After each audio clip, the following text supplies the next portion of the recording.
Hello नमस्कार विद्यार्थी मित्रांनो, आपल्या सगळ्यांचं स्वागत आहे. विद्यार्थी मित्रांनो, तुम्हाला माहीत असेल आपली स्कॉलरशिपची एक्झाम आता खूप जवळ आलेली आहे आणि अशा वेळेस जे काही प्रिव्हियस इयर क्वेश्चन पेपर आहेत ते सॉल्व करणं खूप महत्त्वाचं असतं. त्याच्यामुळे आपण 2023चा जो क्वेश्चन पेपर आहे तो आपण सॉल्व केलेला आहे. त्याची व्हिडिओ आपल्या चॅनलवर अवेलेबल आहेत. आज आपण 2022चा इंग्लिश मिडियमचा जो पेपर 2 आहे त्याच्यामध्ये जो मराठीचा पोर्शन आहे तो आज आपण सॉल्व करणार आहे. मराठीच्या पोर्शनची सुद्धा आपण व्हिडिओ 1 आणि व्हिडिओ 2 असे 2 भाग बनवलेले आहेत, जेणेकरून तुम्हाला जास्त अवघड गेलं नाही पाहिजे. तर हा भाग 1 आहे.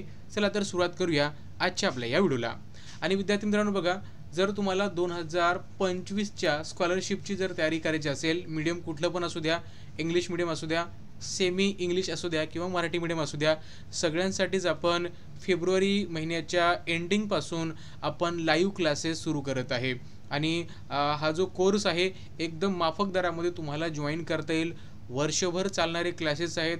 याच्यामध्ये तुम्हाला मागील 7 वर्षाचे पेपर सोल्युशन, अभ्यासक्रमानुसार सर्व घटकावर व्हिडिओ, प्रत्येक घटकावर टेस्ट, पेपरपर्यंत ऑनलाईन सपोर्ट, डेली व्हिडिओ आणि वीकेंड टेस्ट तुम्हाला मिळणार आहे.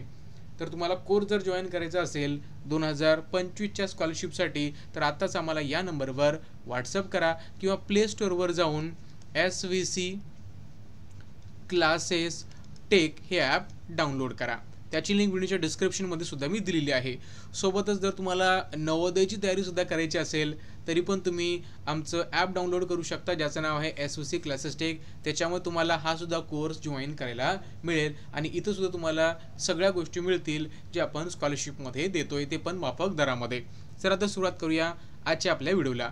तर बघा, हा एक उतारा आहे. उतारा तुम्हाला वाचायचं आहे आणि उतार्यावर नेमकं तुम्हाला काय विचारलं हे तुम्हाला इथं बघायचं आहे. बघा, प्रश्न क्रमांक 1 ते 3 साठी सूचना आहे. खालील उतारा वाचून त्यावर आधारित विचारलेल्या प्रश्नांची उत्तरे पर्यायातून तुम्हाला निवडायची आहे. असा तुम्हाला उतारा दिलेला असतो परीक्षेमध्ये. ठीक आहे. बघा, हा 2022चा पेपर आहे. असेच पेपर असतात, काही वेगळं त्याच्यामध्ये नसतं. आपण आता उतारा वाचूया. बघा, शरीराला श्रम घडवणारी कृती म्हणजे व्यायाम, पण कष्ट आणि व्यायाम यांच्यामध्ये फरक आहे. व्यायामाने शरीराची वाढ सुदृढ होते, तर कष्टामुळे शरीराची झीज होते. बघा, व्यायामामुळे काय होतं रे, शरीराची वाढ होते, सुदृढ होते, बरोबर ना. आणि कष्टामुळे काय होतं रे, शरीराची झीज होते. व्यायाम करण्याची उत्तम वेळ म्हणजे सकाळ. सकाळी जर शक्य नसेल तर संध्याकाळी केला तरी उत्तम. व्यायामामुळे पचन सुधारण्यास मदत होते, आळस नाहीसा होतो. व्यायामाचे फायदे हळूहळू पण निश्चित व आयुष्यभर मिळणारे असतात. ठीक आहे. चला, वाचलं आपण. आता बघूया प्रश्न काय आहे. व्यायामामुळे शरीराला कोणता लाभ होत नाही? तर शरीर सुदृढ बनते, आपण आत्ताच वरती वाचले, बरोबर आहे. शरीराची झीज होते, तर कष्टामुळे शरीराची झीज होते, बरोबर ना.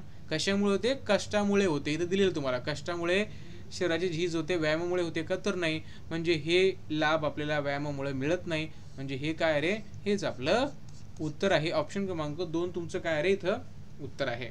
आळस नाहीसा होतो, बरोबर आहे. ते पण तुम्हाला दिलं आहे बघा, आळस नाहीसा होतो. व्यायामामुळे पचन सुधारण्यास मदत होते. ठीक आहे. म्हणजे इथं जर बघितलं तर ऑप्शन 2 जे आहे हे आपलं इथं उत्तर होतं. आपल्याला सांगायचं होतं की कोणता लाभ होत नाही. त्यानंतर बघा, प्रश्न काय आहे. वरील उतार्यानुसार व्यायाम कोणत्या वेळी करावा? तर इथं तुम्हाला दिलेलं आहे, सकाळी शक्य नसल्यास संध्याकाळी केला तरी उत्तम. म्हणजे एकतर सकाळी करायला पाहिजे आणि एकतर संध्याकाळी. ठीक आहे. म्हणजे ऑप्शन क्रमांक ए आणि ऑप्शन क्रमांक सी तुमचं उत्तर होतं. AC. म्हणजे इथं ऑप्शन क्रमांक 3 तुमचं उत्तर बरोबर येतं. ठीक आहे. चला, समोरचं घ्या. पुढीलपैकी कोणत्या शब्दाचा समानार्थी शब्द उतार्यात आलेला नाही? ठीक आहे. आता जीवन, जीवनासाठी आयुष्य आलेलं आहे, बरोबर आहे. जीवनासाठी काय आलेलं आहे तुम्हाला इथं? आयुष्य, बरोबर आहे. सहाय्य, सहाय्याला काय येतं रे? सहाय्याला आपण मदत म्हणूया. बघा, सहाय्य म्हणजे मदत आलेलं आहे. ठीक आहे. नफा, नफा म्हणजे काय रे? नफा म्हणजे त्याला आपण म्हणूया, इथं दिलेलं आहे तुम्हाला बघा बरं. नफा म्हणजे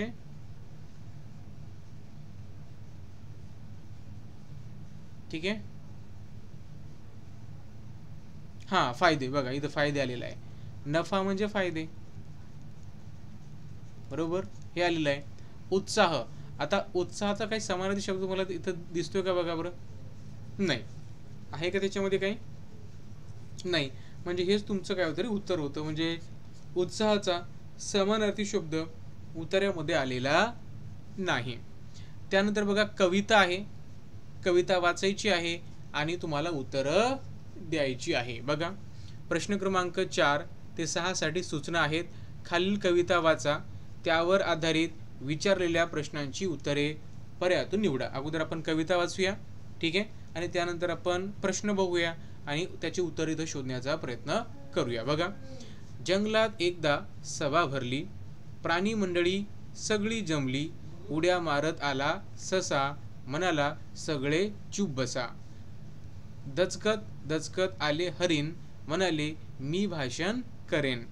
जिराफ आले हलवत पाठ, मान करून बसले ताठ.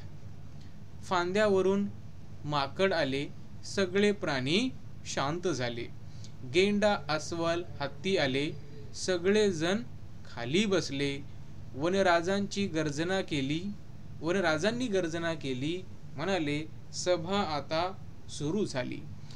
तर पहिला प्रश्न काय आहे बघा, सभेत भाषण कोण करणार आहे. तर बघा, दचकत दचकत आले हरीण, म्हणाले मी भाषण करेन. म्हणजे इथं हरीण भाषण करणार होतं, बरोबर ना. म्हणजे तुमचं इथं ऑप्शन क्रमांक 1 येतं, बरोबर आहे. कवितेत किती प्राण्यांची नावे आलेली आहेत रे, बघूया आपण आता किती प्राण्यांची नावं आलेली आहेत. तर बघा, प्राणी मंडळी सगळी जंगलात एकदा सभा भरली, प्राणी मंडळी सगळी जमली, उड्या मारत आला ससा, म्हणाला सगळे चूप बसा. दचकत दचकत आले हरीण, बरोबर आहे, म्हणाले मी भाषण करेन. जिराफ आले हलवत पाठ, मान करून बसले ताट. फांद्यावरून माकड आले, सगळे प्राणी शांत झाले.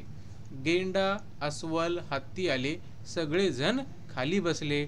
वनराजांनी गर्जना केली. वनराज म्हणजे कोण रे, ठीक आहे, वनराज म्हणजे सिंह आपण म्हणूया, ठीक आहे. म्हणजे किती जण झाले रे बघा बरं, 1 2 3 4 5 6 7 आणि 8, म्हणजे 8 जण या कवितेमध्ये आलेले आहेत प्राण्यांची नावं. म्हणजे ऑप्शन क्रमांक तुमचं 1 बरोबर येतं.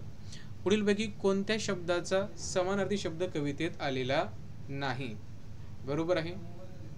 तर बघा, मृग म्हणजे काय रे.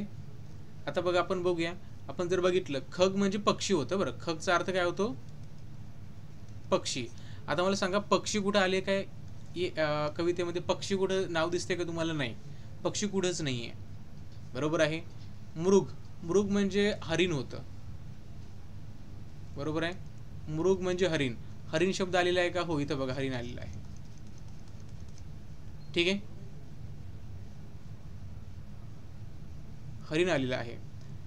त्यानंतर केसरी, बरोबर आहे. केसरी म्हणजे काय रे, तर सिंह किंवा वनराज म्हणूया. केसरी म्हणजे काय, वनराज किंवा सिंह, ठीक आहे, हे आहे. त्यानंतर आहे अरण्य, अरण्य म्हणजे काय रे, जंगल, अरण्य म्हणजे काय रे, जंगल, बरोबर. म्हणजे तुम्ही जर बघितलं तर आपल्या कवितेमध्ये हरिण आलंय, सिंह आलाय, ठीक आहे, अरण्य म्हणजे जंगल आलंय, पण पक्षी किंवा खग असा कुठला शब्द नाहीये, त्याच्यामुळे उत्तर तुमचं हे होते, ठीक आहे. चंद्र या शब्दाला समान अर्थी असलेला शब्द पर्यायातून निवडा, तो आहे तुमचा रजनीकांत, ठीक आहे. चला, पुढीलपैकी विरुद्ध अर्थाच्या शब्दाची अचूक जोडी तुम्हाला निवडायची आहे. उष्ण गरम दोन्ही एकच आहेत आणि विरुद्धार्थी आहेत का, नाही. साम्य समान, अरे समान शब्द आहेत ना, समानार्थी आहेत ना, इथं विरुद्धार्थी पाहिजे होतं, हे चुकीचं आहे. सांज आणि सकाळ, बरोबर आहे, सांज सकाळ हे बरोबर आहे. सांज सकाळ, सांज म्हणजे संध्याकाळच्या वेळेला आणि सकाळ म्हणजे सकाळची वेळ, म्हणजे तो ऑप्शन क्रमांक तुमचं 2 बरोबर येतं. खोल वर येत नाही, ठीक आहे, खाली वर येतं, खाली वर, खोल वर येत नसतं, ठीक आहे, त्याच्यामुळे हे पण तुमचं चुकीचं होत आहे. चला, आमच्या शाळेच्या स्थापनेला 60 वर्ष पूर्ण झाली म्हणून शाळेने रिकामी जागा महोत्सव साजरा केला. आता 60 वर्ष झाली की आपण कोणता महोत्सव साजरा करतो हे महत्त्वाचं आहे, हे महत्त्वाचं आहे. चला बघूया. बघा, 60 वर्ष झाली की आपण काय करतो रे, हीरक महोत्सव साजरा करतो. म्हणजे तो ऑप्शन क्रमांक काय तर तुमचं 3 येतं बघा. 25 वर्ष झालं की आपण रौप्य महोत्सव साजरा करतो. 50 वर्ष झालं की सुवर्ण महोत्सव साजरा करतो. 60 वर्ष झालं हीरक महोत्सव. 75 झालं की अमृत. 100 झालं की शतक. ठीक आहे, म्हणजे रौप्य, सुवर्ण, हीरक, अमृत आणि शतक हे लक्षात ठेवा. परीक्षेमध्ये याच्यावर तुम्हाला प्रश्न येतो. हे IMP आहे. चला जाऊया समोर. बघा, योग्य ध्वनिदर्शक शब्द तुम्हाला निवडायचा आहे. पाण्यात भिजून झाल्यावर कबुतराने पंखांचा रिकामी जागा केला. पंखांचा खडखडाट केला का रे? पंखांचा कलकलाट केला का? पंखांचा गडगडाट केला का? की पंखांचा फडफडाट केला? तर बघा, हे शब्द येतच नाही.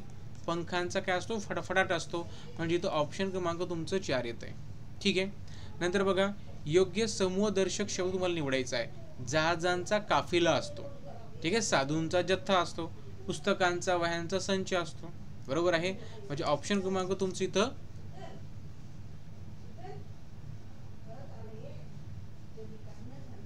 2 बरोबर येतं. ठीक आहे. बघा, जसे कोंबडीचे खुराडे, म्हणजे कोंबडी जिथं राहते, घरदर्शक शब्द म्हणतो.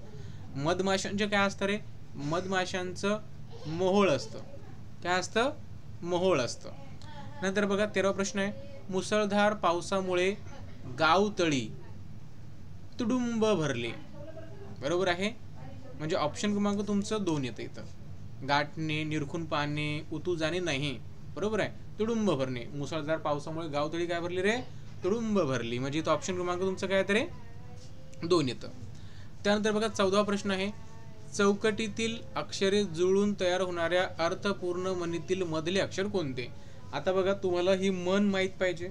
ठीक आहे. तुम्हाला काही अक्षर बघितले की ती मन तुम्हाला आठवायला पाहिजे. त्यासाठी तुम्हाला सगळ्या मनी तुम्हाला तोंडपाठ तरी नाही, कमीत कमी ती वाचायला तरी पाहिजे एकदा दोनदा, की तुम्हाला ती नेमकं आठवते. बरोबर आहे. आता इथं मन काय बनते रे? तर तुमची इथं मन बनते, नळी फुंकिली सोनारे, इकडून तिकडे गेले वारे. बरोबर आहे. मग काय विचारलं तुम्हाला? मधलं अक्षर विचारलेलं आहे. 19 अक्षर आहेत. मधलं इथं तुमचं येतं क. बरोबर आहे. म्हणजे तुमचं ऑप्शन क्रमांक काय येतं रे? इथं 3 बरोबर येतं. ठीक आहे. चला 15वा घ्या. दाजीबाने मान वर करताच त्याला वर माग असा आवाज आला. वर माग. वर माग म्हणजे काय रे? हा मान म्हणजे वर करणे, दिशा आपण म्हणूया, वर बघणे. वर माग म्हणजे आशीर्वाद. ऑप्शन क्रमांक 3 येते. आणि राहिलेले जे 10 प्रश्न आहेत हे आपण पुढच्या व्हिडिओमध्ये बघणार आहे. ठीक आहे, पुढच्या व्हिडिओमध्ये. आणि ज्या विद्यार्थ्यांना स्कॉलरशिपचा किंवा नवोदयचा कोर्स जॉईन करायचा आहे त्यांनी पटकन मला खालच्या नंबरवर व्हॉट्सअप करा. कारण विद्यार्थी मित्रांनो, नवोदयचा असो किंवा स्कॉलरशिपचे सगळे कोर्सेस आपल्या ॲपवर लाईव्ह असतात. रोज संध्याकाळी लाईव्ह क्लास असतो. तिथं आपण प्रत्येक घटकावर टेस्ट घेत असतो. बरोबर आहे. त्याच्यामुळे तुम्हाला जर जॉईन करायचं असेल तर पटकन आम्हाला व्हॉट्सअप करा किंवा आम्हाला कॉल करा. एकदम माफक दरामध्ये घरी बसून तुम्ही स्कॉलरशिपची किंवा नवोदयची तयारी करू शकता. चला आपण इथं थांबूया. भेटूया पुढच्या व्हिडिओमध्ये. तोपर्यंत गुड बाय.